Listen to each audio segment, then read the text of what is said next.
Those recommendations come as our area continues seeing a surge in COVID from the Delta variant. And we have new data from the St. Louis Metropolitan Pandemic Task Force. They report there are 550 COVID patients in area hospitals right now. 93 of them are fully vaccinated. That accounts for 17% of the hospitalized population. Those cases are concerning, but so is the amount of suffering in the mental sense. Doctors say there's more depression and anxiety because of the pandemic. News 4's Emma Hogue looks at the warning signs and how to handle this. I think we all sort of felt like things were starting to get a little bit more back to normal. We could sort of see the light at the end of the tunnel, so to speak. But with the Delta variant surging, Matt Stein says that light dwindled. As anxiety and uncertainty set in, Stein and his wife, a school teacher, decided to seek counseling. I noticed a huge difference. I can say that just putting things into perspective. For me personally, it's easy for me to sort of spin my wheels and get stuck on my thoughts. But with several others struggling and in his same boat, Stein says it wasn't easy finding an appointment.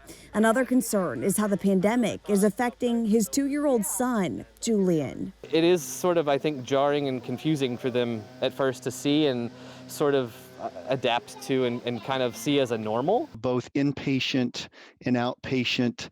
The demand for kids to get seen is growing steadily, and it seems like with this latest D variant that we have had just more demand. Dr. Kyle John is a child and adolescent psychologist with Mercy and says his schedule is jam-packed as more parents look to get professional help for their kids.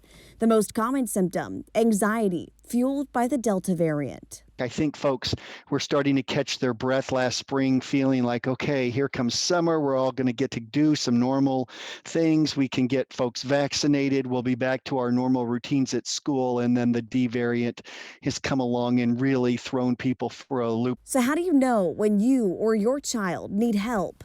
Dr. John says seek a doctor when your symptoms start impairing your normal life.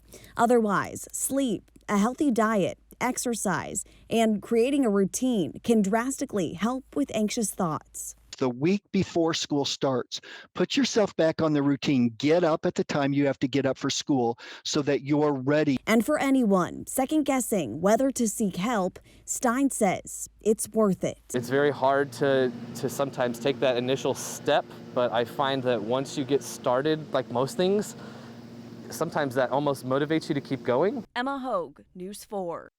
Another concern doctors have is the potential for suicide rates to increase as more people develop anxiety and depression. Again, when in doubt, seek help. We have shared information for the suicide prevention hotline on the KMOV News app. We know this heavily impacts children, and tonight area school districts are getting ahead of the problem, and many are providing resources to help kids cope with COVID stress. Melville, Parkway, and Rockwood schools say they are all taking steps to provide emotional support for students.